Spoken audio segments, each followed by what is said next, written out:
La République démocratique du Congo traverse l'un des moments palpitants, pour ne pas dire l'un des moments excitants de son histoire. Juriste, journaliste, écrivain, historien, politologues ont de la matière. Nous allons essayer de comprendre ces moments dans cette nouvelle aventure des enjeux. Messieurs et dames, bienvenue à bord.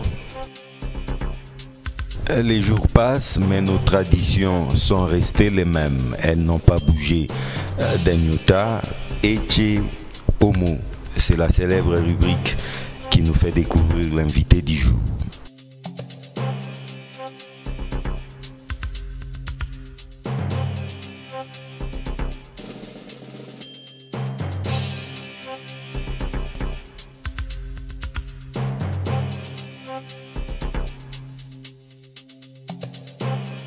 Serge Mata Dinda.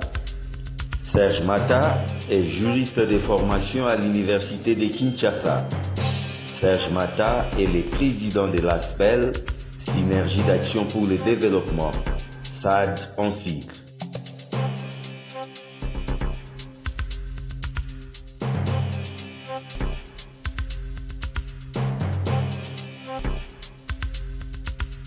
Mata Dinda Serge, bienvenue. Oui, merci. Pour la toute première fois dans le jeu. Hein. Oui, c'est la toute première fois. Ouais, nous en sommes honorés. Merci beaucoup. Rassurez-vous, on ne fera pas l'émission debout. Hein. Okay. On s'installe confortablement. Merci beaucoup. Voilà. Synergie d'action pour le développement. Oui. SAD, INASPEL, un parti politique qui prend à ses débuts les allures d'INASPEL, c'est ça?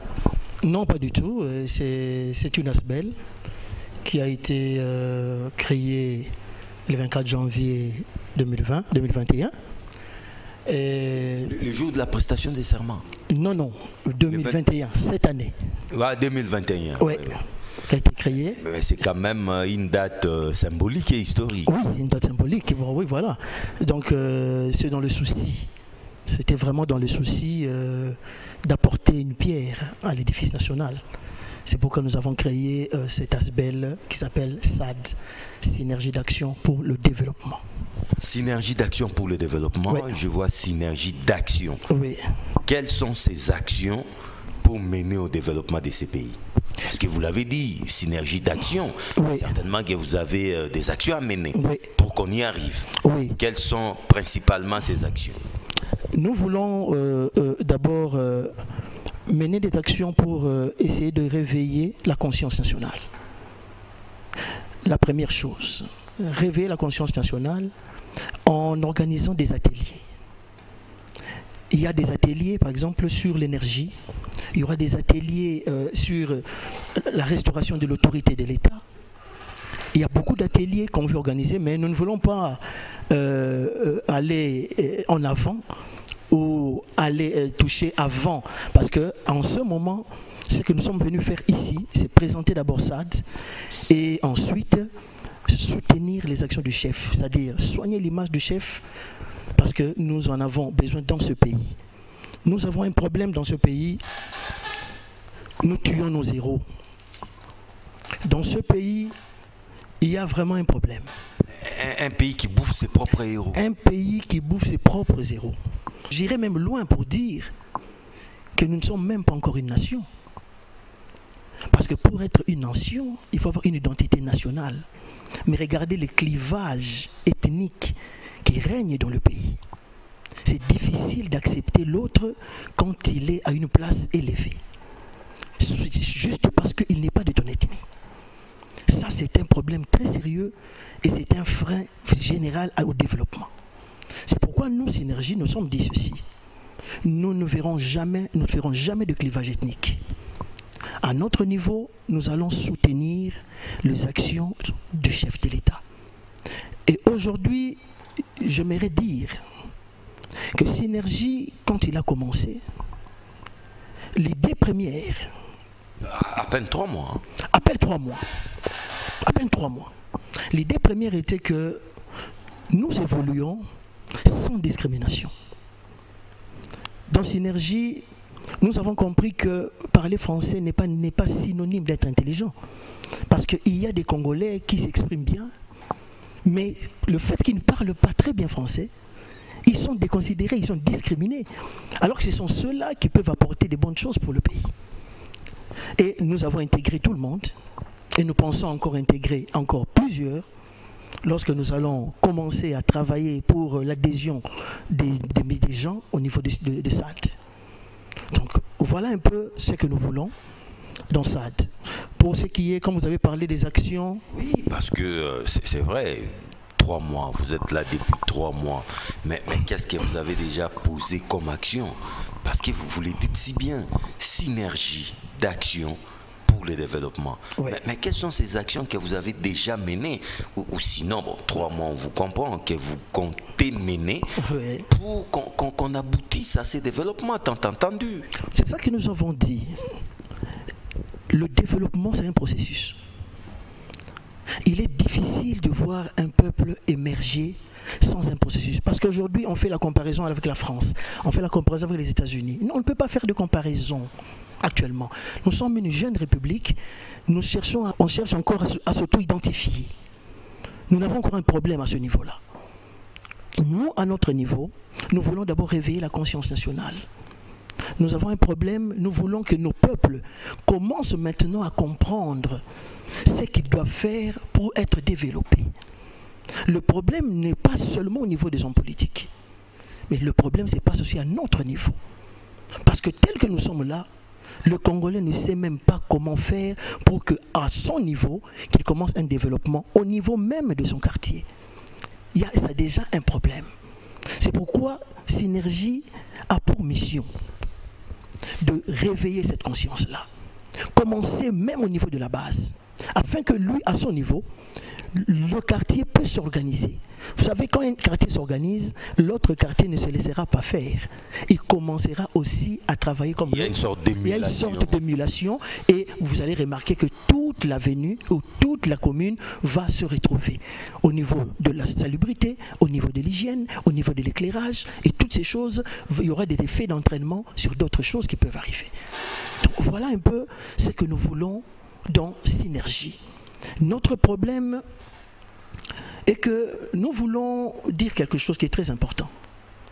Synergie d'action pour le développement se veut être une ASBEL au sein de l'UDPS. Au sein de l'UDPS? Oui, au sein de l'UDPS. D'ailleurs, pour... une association sans but lucratif, mais aux côtés d'un parti politique, ça vous paraît conciliable, ça? Oui, c'est tout à fait conciliable parce que nous ne sommes pas les seuls, n'est-ce pas?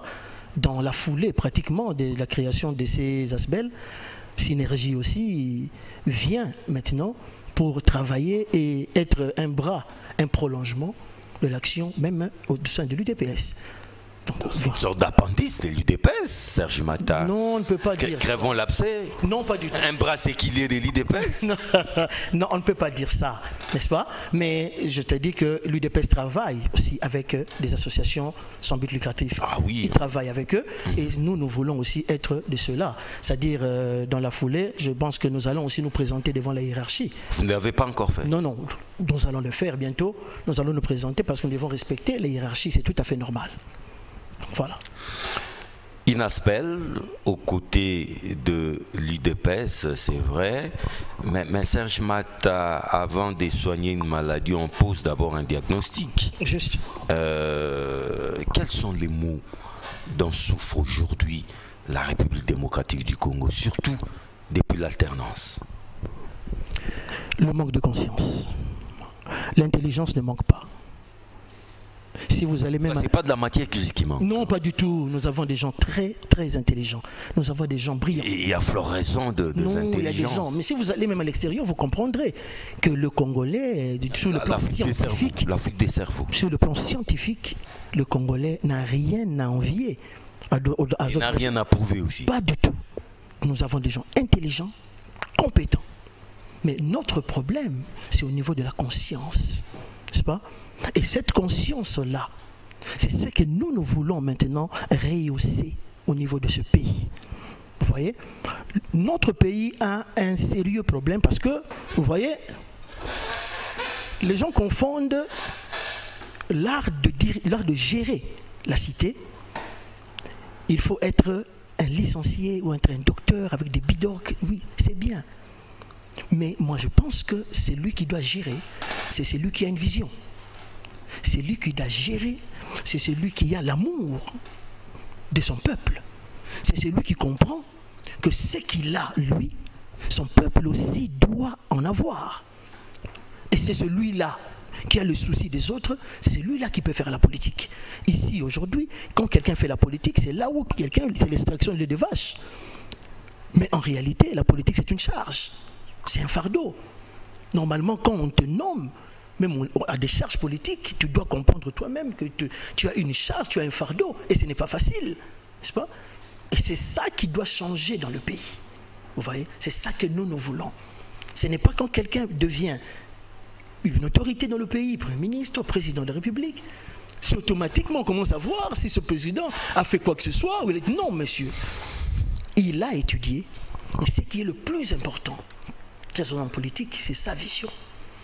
Il doit avoir une vision capable de faire émerger ce pays. Il doit avoir de la conscience pour faire l'impulsion au niveau du peuple. Parce qu'en réalité, il est le modèle de tout un pays. Si le chef n'est pas un modèle, vous allez remarquer que jusqu'en bas, il n'y aura rien de bon. Et personne ne pourra s'adapter à un modèle. C'est très important d'avoir un modèle dans un pays. Sajmat, avez-vous l'impression que depuis le 24 janvier 2019, nous assistons à une sorte de résurgence de la fibre tribale? Je voulais plutôt parler de la fibre tribaliste. Une sorte de regain des sentiments d'ordre tribaliste en République démocratique du Congo. Oui, ça toujours, ce n'est même pas avant ou après 2019. Ça a toujours été ainsi. Vous voyez des moments d'apogée, hein? Oui. Bien que ça évolue à dents des scies. Oui. Oui. Notre souci est que nous devons enlever ces clivages-là. Je vous dis, mes chers amis, le clivage n'est pas bon. Le clivage ethnique est le signe d'un sous-développement, même culturel. Vous voyez? Nous avons besoin des hommes, des femmes qui comprennent cela. Il faut juger une personne par la méritocratie, juger une personne par sa compétence. Son appartenance ethnique vraiment n'est pas vraiment nécessaire, n'est pas vraiment importante. Donc moi, à ce niveau-là, je pense que nous avons toujours eu ce problème-là. Et aujourd'hui, ça s'était amplifié, n'est-ce pas? Après les élections 2018, oui. Ça s'était amplifié. Nous avons remarqué que d'un camp ou de l'autre, pour ne pas trop identifier ces ethnies, nous avons compris qu'ils ne se supportaient pas. Intolérance. Intolérance, personne ne veut supporter l'autre. Alors c'était très compliqué. Et là, le développement est déjà un frein, c'est déjà freiné. Ça ne pourra jamais évoluer avec ce genre de comportement. C'est pourquoi, dans SAD, nous avons dit cela. Nous nous sommes dit, ici, dans SAD, ces histoires ne marchent pas, n'est-ce pas? Si tu veux être bien dans notre structure, tu dois enlever ces clivages ethniques. Tu dois considérer une personne par rapport à sa compétence, par rapport à sa maîtrise. Ce qu'il peut apporter dans SAD. C'est ça qui est le plus important. C'est ça que nous suggérons même au niveau du pays. Même au niveau des institutions. On est d'abord et avant tout congolais. On est avant tout congolais. C'est ce qui compte. C'est ce qui compte, mon frère. C'est ce qui compte. Aller à l'autre côté, de l'autre côté de la plaque, ça ne passera pas. Et le développement ne sera jamais au rendez-vous. Donc, là, surtout que c'est un processus. Surtout que c'est un processus, je martèle là-dessus. C'est très important. Moi, par exemple, je suis né à Kinshasa. J'ai grandi à Kinshasa. Oui, je suis d'origine du Bas-Congo, du Congo central. Congo central, oui. Je suis d'origine du Congo central, mais bon, en réalité, je suis quinois parce que je suis né ici. Je ne comprends pas comment est-ce que ce clivage continue à faire des ravages, même au niveau des institutions. Je n'arrive pas à comprendre, c'est trop compliqué, c'est très grave, et nous n'allons rien laisser à la postérité. Donc voilà un peu ce que je veux dire au niveau du clivage ethnique. Saad, 3 mois après, avez-vous une adresse physique ou c'est quand même comme toujours, c'est peut-être Inas Ben Maled ou l'adresse physique? Non, nous avons... serait peut-être la petite chambre de Serge Mata. Non, nous avons une adresse sur Mboma 6, sur Lemba Salongo. Hein, quand tu vas faire chez les copains, nous sommes là pour l'instant et nous œuvrons là-bas. Pour toute personne qui veut nous voir, il peut nous voir sur Mboma 6 chez les copains à Lemba Salon. Commune de Lemba, bien sûr. Commune de Lemba, bien sûr. Action, c'est à mener, mais je devais peut-être poser cette question au début. Les objectifs de la SAD. Voilà. Synergie d'action pour le développement.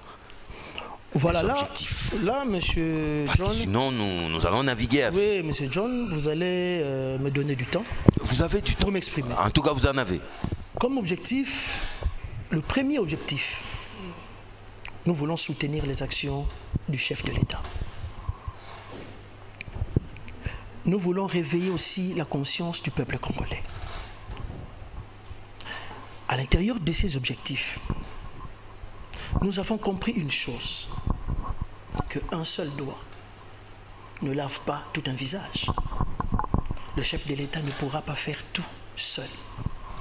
Il faut qu'il y ait des Congolais qui l'aiment d'abord. Parce que si tu n'aimes pas une personne, tu ne sais pas l'aider. Tu dois d'abord l'aider. Tu dois d'abord l'aimer. Et regarde, dans SAD, l'objectif principal est celui-là. Ensuite, nous avons fait des constats, n'est-ce pas, qui nous ont menés à cela. Nous avons un problème sur la restauration de l'autorité de l'État sur l'ensemble du territoire. Un pays en dimension continentale, oui, ça pose un sérieux problème. Non, cela dépend. Le Congo serait très grand et dirigé par des nains politiques. Nous avons une vision autre par rapport à cela. Nous avons pensé qu'au niveau du chef, il pouvait instaurer une caravane présidentielle. Dans cette caravane, le chef de l'État peut sillonner la République.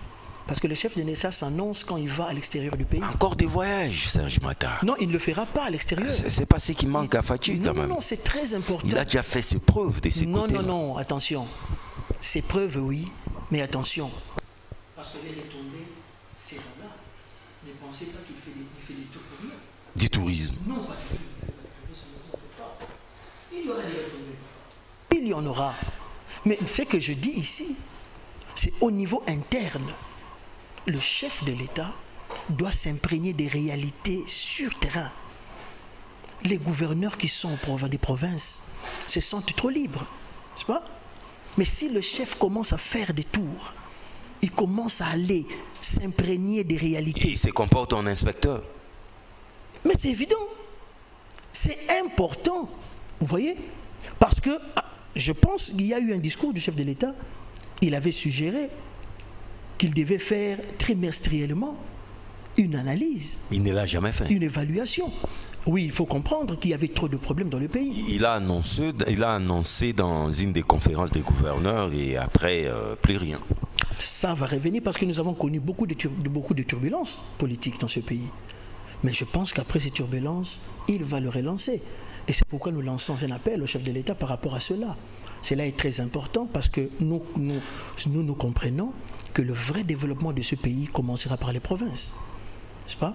Nous sommes d'avis que travailler sur Kinshasa seul ne sera pas une solution.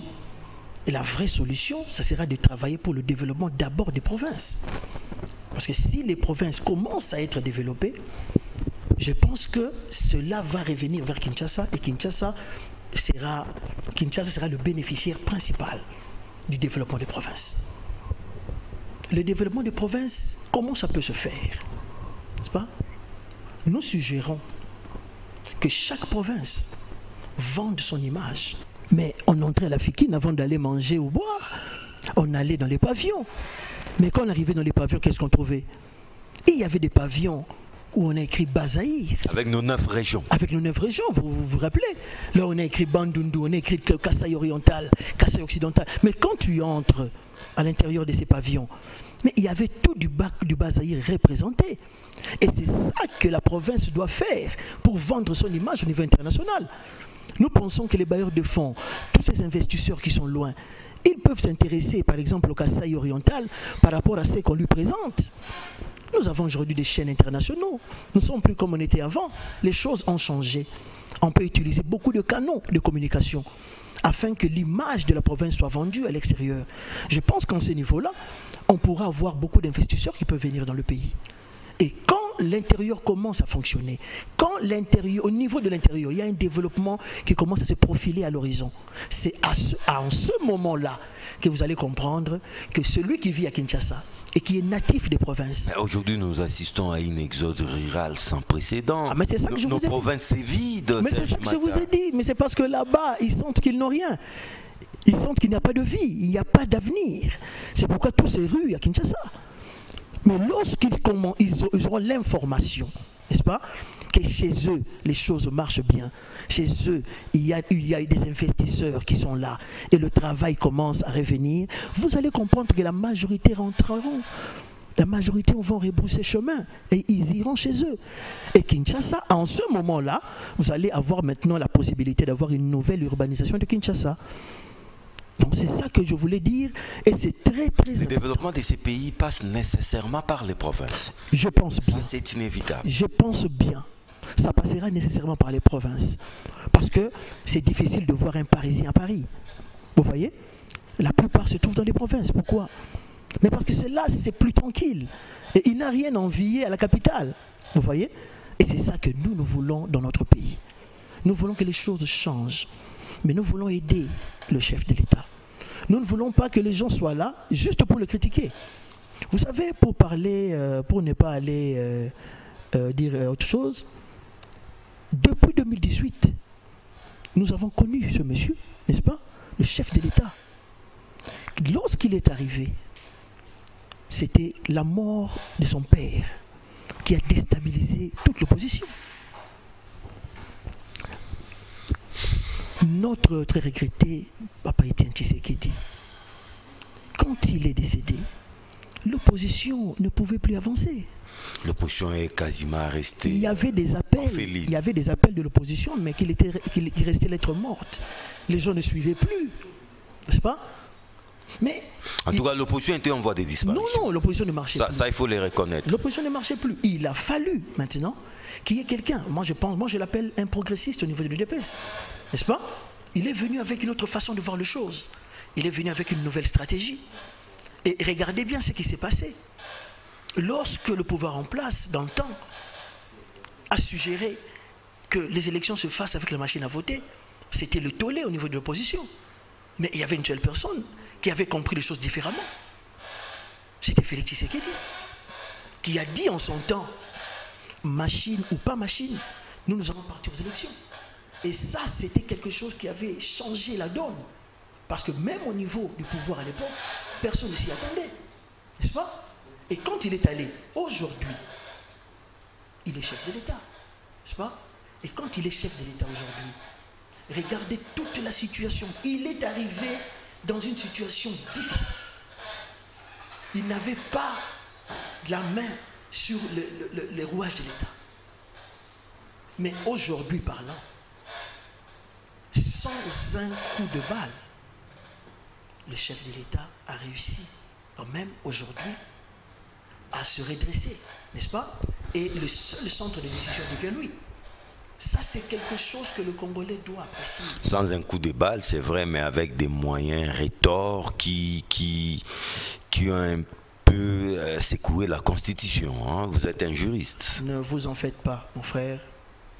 Vous savez que la politique est dynamique. Et la politique est très dynamique. Surtout au Congo. Hein? Oui. Et cette phrase revient souvent quand la Constitution a été énervée. Hein? Ne vous en faites pas. Il avait une marge de manœuvre très réduite. Vous voyez? Il faut le comprendre. Vous savez, il y a des situations exceptionnelles, mesures exceptionnelles. Ne pensez pas que le chef de l'État a l'intention de déranger la Constitution, pas du tout. Il est respectueux de la Constitution, mon frère. Mais la situation présente, n'est-ce pas? La situation présente. Il est respectueux de la Constitution, Serge Mata, c'est vrai, mais il y a un vent, un courant au sein de l'UDPS qui voudra, ils ont même déjà saisi les bureaux de l'Assemblée nationale pour ce faire, qui voudra c'est que les mandats de Félix Tshisekedi commencent à courir à partir de l'investiture de Sama Lukonde. Oui. Serge Mata, est-ce sérieux ça? Non, où on veut tout simplement amuser la galerie, ballon d'essai. Comment allez-vous qualifier cette démarche? Nous ne qualifions pas cette démarche de singulière. Mais notre problème est que nous ne sommes pas encore entrés dans le fond de cette affaire pour comprendre, n'est-ce pas?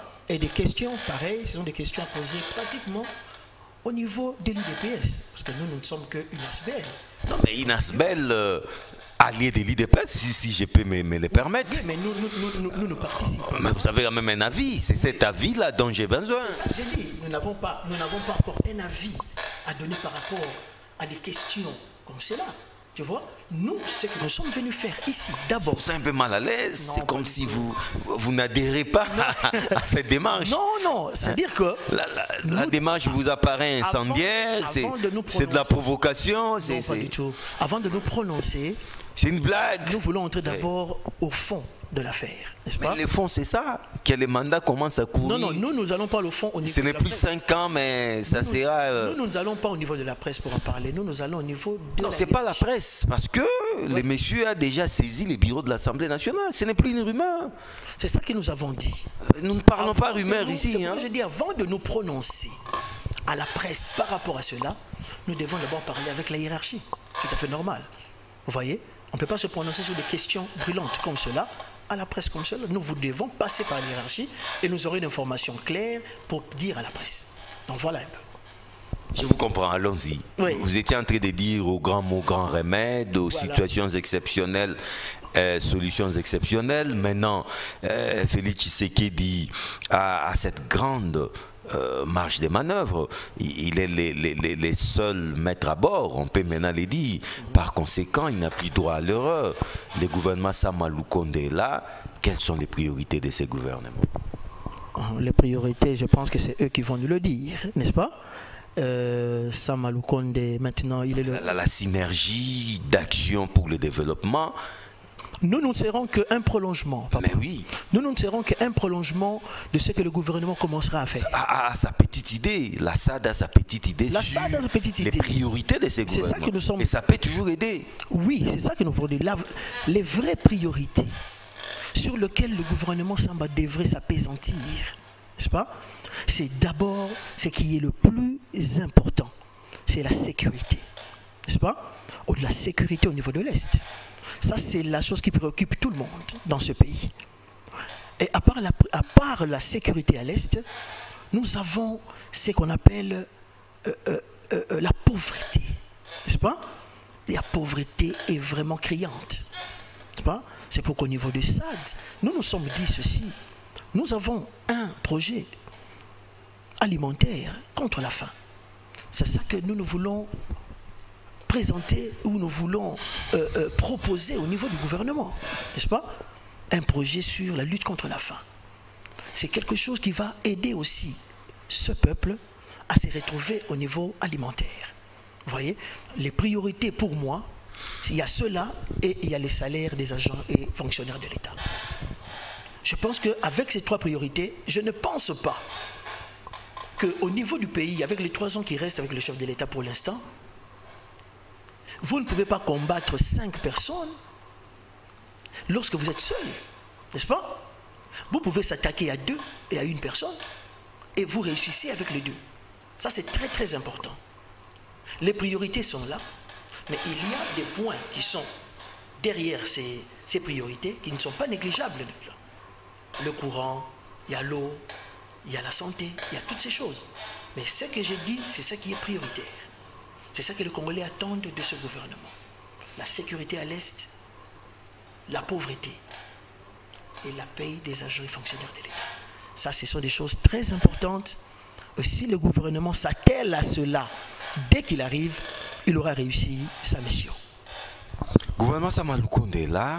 Mais au lendemain de la publication de ces gouvernements, levé des boucliers du côté de l'Assemblée nationale, de quoi s'agit-il? Les députés dits pétitionnaires, dits révolutionnaires, qui considèrent que ce sont eux qui ont mouillé les maillots pour que cette majorité, entre guillemets, appelée Union Sacrée, voie les jours, pour que Mabunda tombe, pour que Tambwe Mwamba saute, pour que les vieux Ilou Kamba disparaissent, et ils estiment qu'ils doivent être récompensés.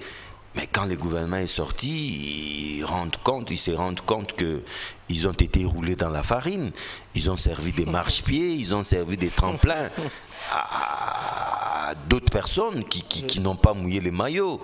Chantage, démarche acceptable dans une démocratie. Serge Mata, qu'en pensez-vous? Chantage politique.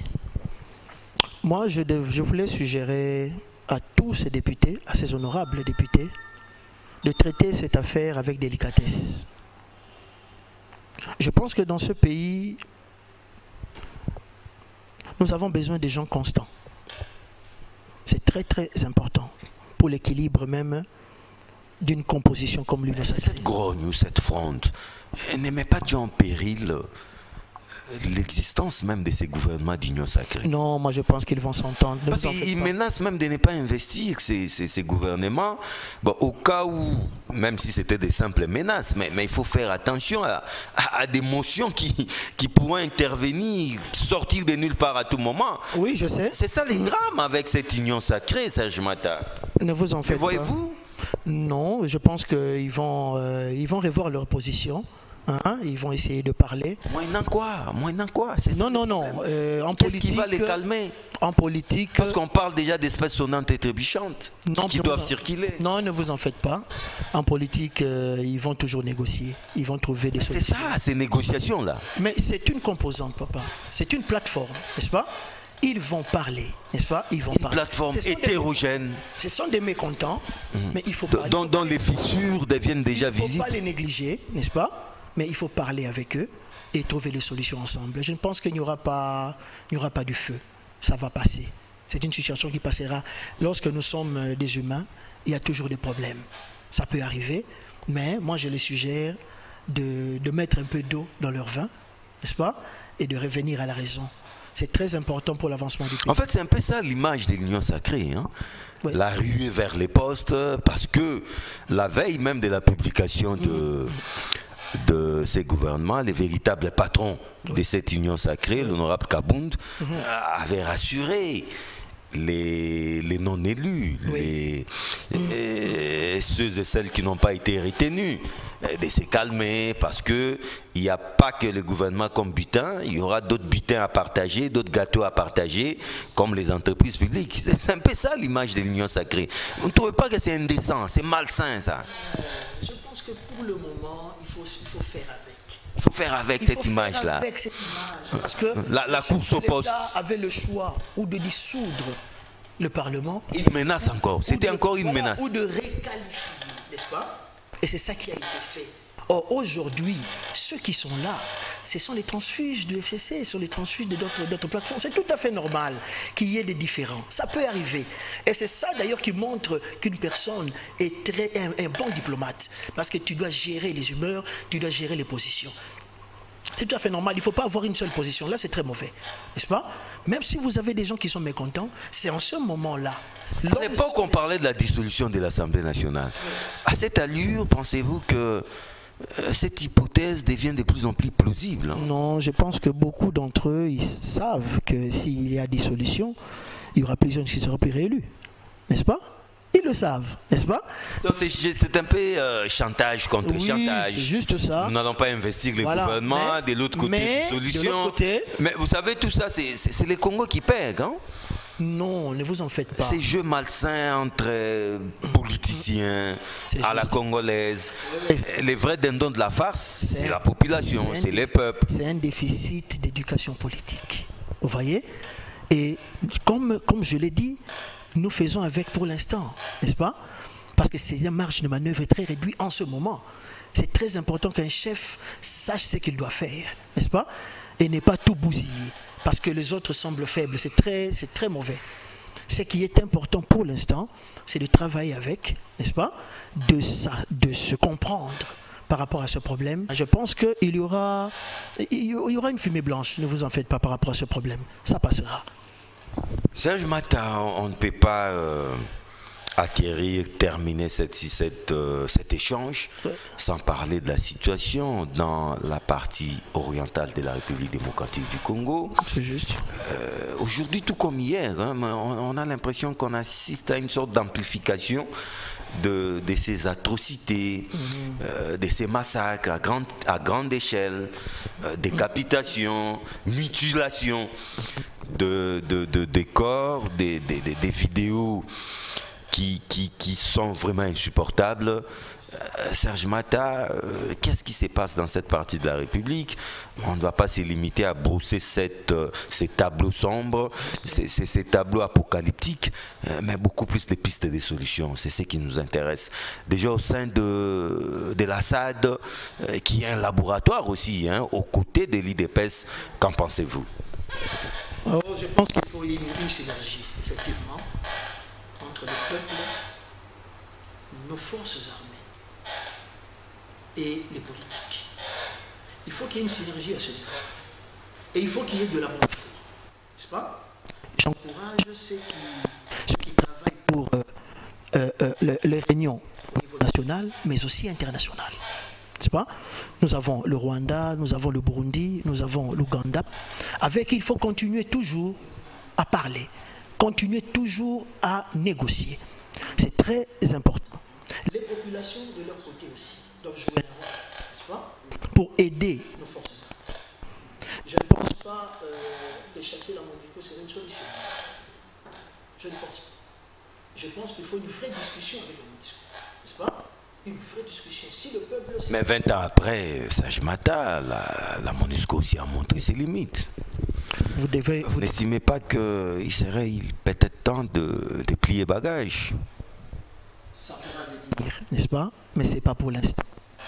Pour l'instant, travailler en synergie, c'est la meilleure solution pour le pays. La synergie toujours? Oui, toujours la synergie. Dès qu'on le fait, je pense qu'en ce moment-là, il y aura quand même des réponses par rapport aux questions jusque-là qui ne sont sans réponse. Il y aura des réponses si les gens travaillent en synergie, n'est-ce pas? On comprendra là où le mal vient. Nous comprendrons facilement.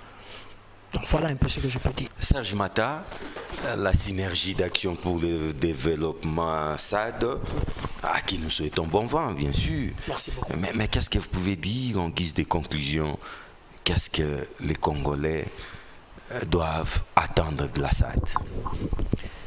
Ce que les Congolais doivent attendre de la SAD, nous voulons travailler vraiment avec eux. En synergie. En synergie pour l'éveil de conscience. Nous voulons aider le chef de l'État. Nous voulons apporter quelque chose de nouveau que le chef aura besoin, n'est-ce pas, pour essayer de trouver des solutions. Il ne sera pas seul à le faire. C'est pourquoi nous sommes venus aussi, pour apporter notre pierre à l'édifice.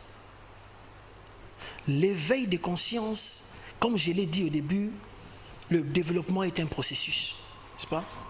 Tant que le peuple ne comprendra pas cela, notre leader à l'époque a dit, Étienne Tshisekedi, que le peuple devrait se prendre en charge. Et c'est ça que nous voulons faire. Se prendre en charge pour aider aussi le chef de l'État dans cette tâche difficile qu'il a.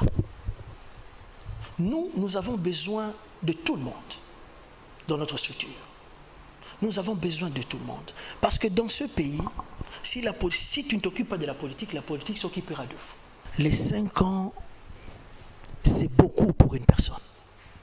Si tu ne t'occupes pas de la politique s'occupera de toi.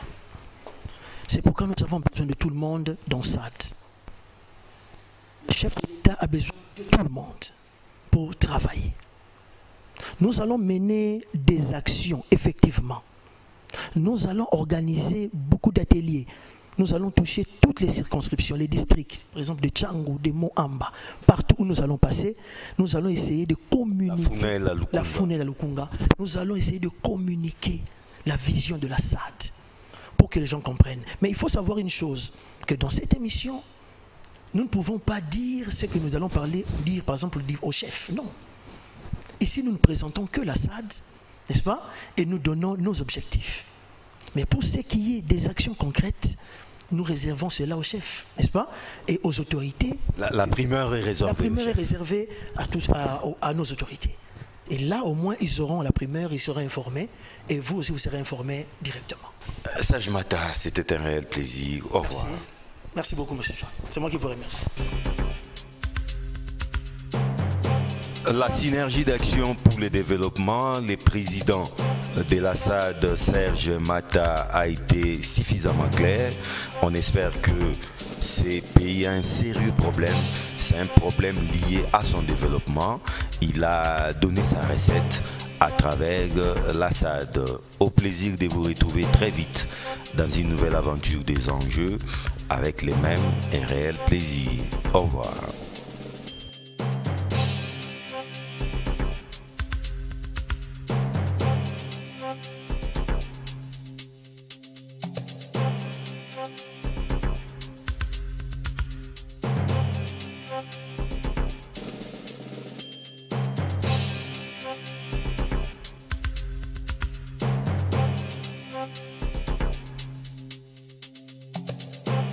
We'll be right back.